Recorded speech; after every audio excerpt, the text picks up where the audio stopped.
Have you ever wondered how much you can sue your landlord for emotional distress? It's a question that might have crossed your mind, especially if you've ever found yourself in a particularly stressful housing situation. In this video, we're going to delve into this complex topic, unpacking the whole process of suing a landlord for emotional distress. We'll start by exploring what emotional distress actually means in a legal context, and how it applies to you as a tenant. From there, we'll walk you through the step-by-step process of filing a lawsuit, including what you need to prepare and what to expect along the way. And of course, we'll discuss the potential outcomes of such a lawsuit, so you can have a clear understanding of what's at stake. This journey might seem daunting, but knowledge is power. So stay tuned if you want to understand more about your rights as a tenant. Before we get into the how, let's understand what emotional distress actually means in legal terms. When we talk about emotional distress, we're referring to a state of mental suffering or anguish induced by an incident of either negligence or intentional wrongdoing. In the context of landlord-tenant relationships, emotional distress could be caused by a variety of scenarios, ranging from the landlord's failure to maintain a safe living environment to intentional harassment. Let's look at a few examples. Imagine your landlord constantly entering your space without notice, violating your privacy, or failing to address a persistent mold problem in your apartment, causing you health issues and constant anxiety. These situations could potentially qualify as emotional distress. But remember, the key to a successful emotional distress claim lies not just in experiencing these negative feelings, but in being able to prove them. In the court of law, emotional distress can't be vague or speculative. It must be substantial and enduring. This isn't about a single sleepless night due to a noisy repair. It's about sustained and significant emotional turmoil directly caused by your landlord's actions or negligence. To prove emotional distress, you'll need strong evidence. This could come in the form of medical records showing physical symptoms caused by stress, like headaches or insomnia. It could also include testimony from a mental health professional about your condition. Even journals or diaries detailing your emotional state over time can be helpful. Take note, though, proving emotional distress can be a challenging process. It's essential to consult with a legal professional to understand your rights and the best course of action for your specific situation. Now that you understand what emotional distress is, let's move on to how you can sue your landlord for it.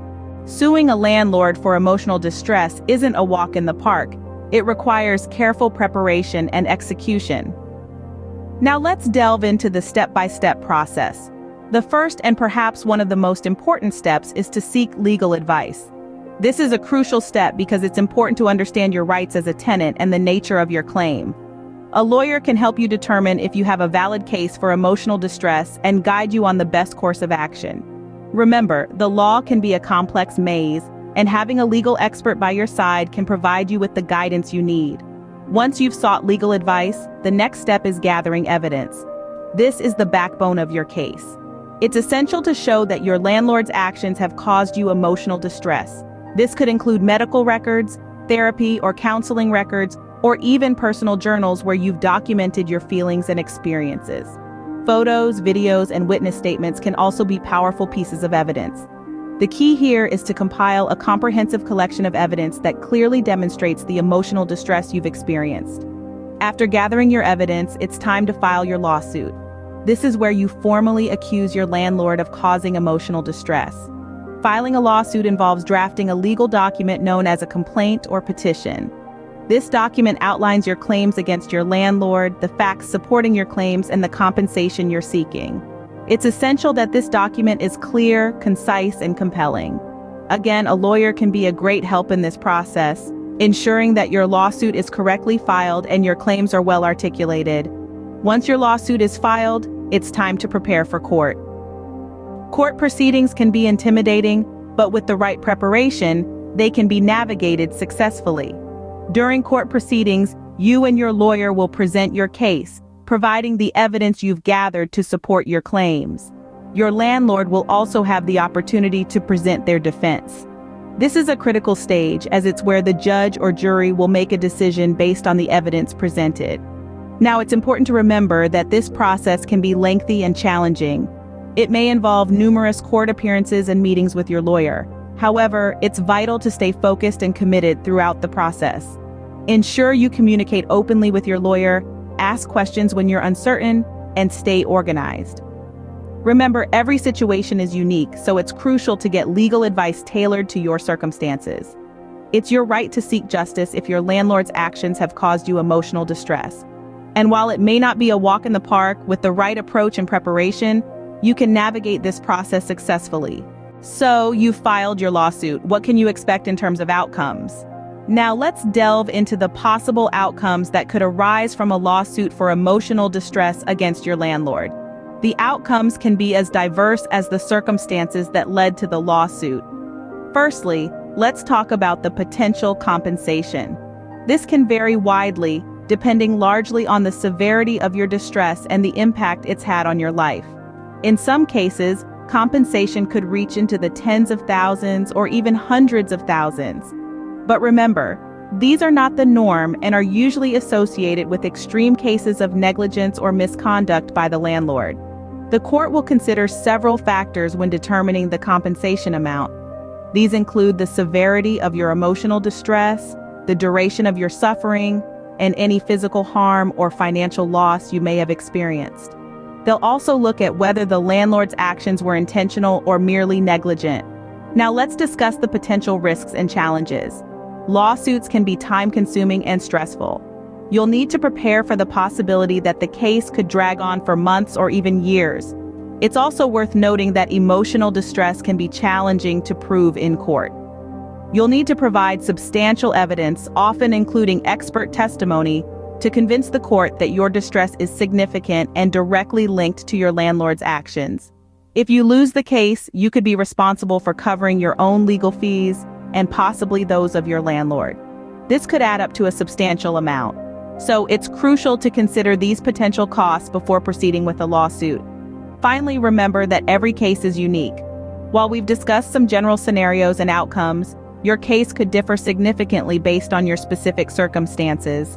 While it's possible to win a lawsuit for emotional distress, it's important to manage your expectations and understand the risks involved.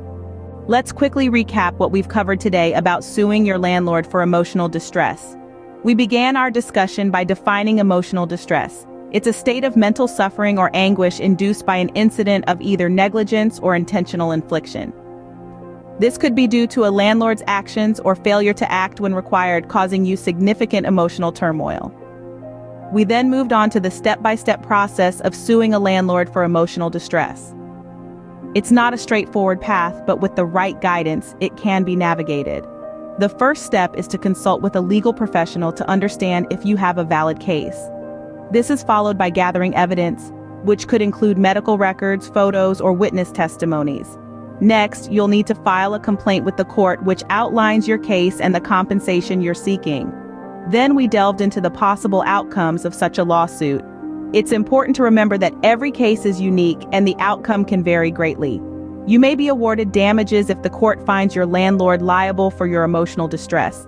These damages could compensate for your medical expenses, lost wages if you've been unable to work, and even for your emotional suffering. However, it's also possible that the court may find in favor of your landlord, especially if you cannot provide enough evidence to support your claim. In such a scenario, you might not receive any compensation. This journey may seem daunting, but it's crucial to remember that you're not alone. There are legal professionals and support groups ready to assist you every step of the way. In conclusion, suing your landlord for emotional distress is a serious matter, and it requires careful preparation and understanding. It's not something to be taken lightly, but if you've suffered due to your landlord's actions or negligence, it's a step you might need to consider. Remember, knowledge is power. If you understand your rights in the process, you're in a better position to protect yourself. Good luck!